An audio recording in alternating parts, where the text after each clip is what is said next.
नमस्कार, स्वागत है आपका एक्सप्रेस एमपीसीजी में। मैं हूं आपके साथ साक्षी। आइए रुक करते हैं इस वक्त की बड़ी खबरों की ओर। छत्तीसगढ़ स्कूल शिक्षा विभाग में वर्तमान में प्रक्रियाधीन युक्तियुक्तकरण के तहत 2 अगस्त 2024 को जारी युक्तियुक्तकरण नियम ऑनलाइन अवकाश नियम में संशोधन करने शिक्षक एलबी संवर्ग अपनी मांग 2008 के सेटअप को यथावत रखने, प्राचार्य, व्याख्याता, शिक्षक, प्रधान पाठक, प्राथमिक पूर्व माध्यमिक शाला के पदों पर पहली पदोन्नति, न्यूनतम विद्यार्थी संख्या पर एक प्रधान पाठक एवं 2 सहायक शिक्षक का सेटअप स्वीकृत स्कूल शिक्षा विभाग द्वारा। एजु पोर्टल में ऑनलाइन अवकाश नियम में सुधार सहित बस्तर संभाग के विभिन्न जिलों में संचालित पोटा कैबिन में विभागीय सेटअप स्वीकृत किए जाने, सहायक शिक्षकों की वेतन विसंगति दूर कर क्रमोत्तन वेतनमान का निर्धारण कर पुरानी पेंशन निर्धारित एवं कुल 20 वर्ष की पूर्ण सेक में पुरानी पेंशन दिए जाने सहित मांग एवं सुझाव को लेकर कलेक्ट्रेट पहुंचकर छत्तीसगढ़ के मुख्यमंत्री के नाम ज्ञापन पत्र सौंपा गया। बता दें, शिक्षकों की प्रमुख मांग 2008 के सेटअप अनुसार प्राथमिक शाला में न्यूनतम दर्ज में एक प्रधान पाठक, 2 सहायक शिक्षक व माध्यमिक शाला में एक प्रधान पाठक, 5 शिक्षक होने चाहिए। लेकिन वर्तमान की छत्तीसगढ़ सरकार के नए नियम के अनुसार प्राथमिक में 60 बच्चों में एक प्रधान पाठक एवं एक शिक्षक और माध्यमिक में 150 तक दर्ज संख्या में एक प्रधान पाठक और 3 शिक्षक किए गए। वहीं भी पूर्व में विषय बाध्यता को जिस नई भर्ती में खत्म कर दिया गया था उसे बदल दिया गया है। यह सरकार की नई नीति शिक्षा की गुणवत्ता पर सीधी प्रभाव डालेगी। रिपुदमन सिंह बेस की रिपोर्ट। हम सब शिक्षक यहाँ इसलिए एकत्र हुए हैं कि छत्तीसगढ़ सरकार ने सत्ता में आने के पहले एक नारा दिया था कि अब नहीं सहिबो बदल के रहिबो। हम उस नारे पर विश्वास करके पूरे शिक्षक समाज इस सरकार को लाने में गिलहरी जैसी भूमिका नहीं प्रमुख भूमिका निभाए हैं। और सरकार ने कहा है कि हमने बनाया है इस राज्य को, हम ही संवारेंगे। अगर आपने बनाया है तो हम शिक्षकों को आप संवार क्यों नहीं रहे हैं? हमारी मांग ये है, आप कह रहे हैं कि 60 से कम दर संख्या यदि कोई स्कूल में है वहाँ पर केवल 2 ही शिक्षक रहेंगे, 5 कक्षाएं, 2 शिक्षक, आप कैसे गुणवत्ता की कल्पना कर रहे हो? मिडिल स्कूल में आप कहते हैं केवल 4 शिक्षक रहेंगे अगर 105 की दर संख्या है, वहाँ पर 18 पीरियड होते हैं, 18 पीरियड में 4 शिक्षक कैसे पढ़ेंगे? और आप कहते हो कि हमारे देश की राष्ट्रभाषा हिंदी है, देवभाषा संस्कृत है। आपने जो सेटअप बनाया है उसके तहत में आप कहते हैं अगर गणित अगर मान लीजिए विज्ञान का हेड मास्टर है, अगला शिक्षक अंग्रेजी का होगा, दूसरा शिक्षक विज्ञान का होगा, तीसरा शिक्षक कला का होगा, तो हिंदी और संस्कृत वाले शिक्षक कहाँ जाएंगे? हमारी मांग है कि राष्ट्रभाषा हिंदी को और जो देवभाषा संस्कृत है इनके शिक्षकों को भी यथावत बनाए रखने की व्यवस्था की जाए। हमारी मांग तो यह है कि मिडिल स्कूलों में जितने कक्षाएं हैं 1 हेडमास्टर और 5 शिक्षक यथावत रखा जाए, ये हमारी मांग है। बस इतना ही है। सरकार की जो युक्तिकरण की जो प्रक्रिया है उसका मैं पूर्णतः विरोध करती हूँ, क्योंकि ये जो प्रक्रिया है पूर्णतः गलत है। इसमें यदि प्राइमरी में 60 बच्चे हैं तो 1 प्रधान पाठक और 1 शिक्षक होना चाहिए, ऐसा सरकार का कहना है।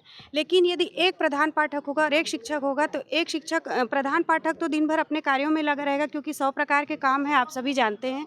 और 1 शिक्षक यदि 5 कक्षा को पढ़ाएगा तो फिर राष्ट्रीय शिक्षा नीति के अंतर्गत जो 2020 की जो नीति है, शिक्षा नीति, उसके अंतर्गत जो शिक्षा में गुणवत्ता आनी चाहिए वो कहीं पर भी नहीं आ पाएगी। इसलिए मैं इसका पूर्णतः विरोध करती हूँ। साथ ही साथ ये भी है कि जो अभी के नए अतिथि शिक्षक आए हैं उनको रोक करके जो पुराने शिक्षक हैं 10 साल, 12 साल, 20 साल से पदस्थ हैं उनको अतिशेष किया जा रहा है। ये तो पूर्णतः गलत है। उन शिक्षकों ने क्या गलती की है जो उनको उनके पद से हटाया जा रहा है? वहाँ पर पद था तभी वो शिक्षक आए हैं। इसलिए ये नीति पूर्णतः गलत है। सरकार को अपनी ये नीति बदलनी चाहिए और मैं 2008 के अनुसार सेटअप रखने की मांग करती हूँ और इसका पूर्णतः विरोध करती हूँ। सरकार की जो युक्तियुक्तकरण प्रक्रिया अभी जो लाई गई है और जो प्रोसेस चल रहा है इसका हम पुरजोर से विरोध करते हैं, क्योंकि ये पूरी तरह से संभव ही नहीं है इस तरह का कार्यक्रम। आप सोचिए कि अगर कोई स्कूल में 60 से कम बच्चे हैं, वहाँ पर बोल रहे हैं कि 1 शिक्षक हेडमास्टर का रहेगा और 1 सामान्य सहायक शिक्षक रहेगा। आप सोचिए, एक कल्पना करने वाली बात होती है कि आप 60 बच्चों को और 5 क्लास में 2 शिक्षक क्या कर सकते हैं? जबकि आप जानते हैं कि एक शिक्षक तो अन्य कार्यों में व्यस्त हो जाता है, जैसे बीएलओ कार्य में लगा दिया जाता है, घरों घर सर्वे कार्य किया जाता है। ऐसी अन्य बहुत सारी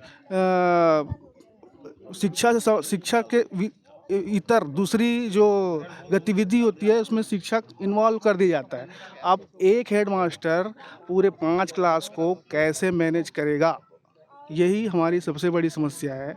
आप मिडिल स्कूल की बात करिए, मिडिल स्कूल में 1+3 की व्यवस्था बनाई जा रही है, नई अभी जो प्रोसेस हो रहा है उसमें, जबकि हेडमास्टर को भी शिक्षक के पद में माना जा रहा है। उसका विषय अगर जो होगा उस संबंधित अगर वहाँ शिक्षक होगा तो वो अतिशेष हो जाएगा।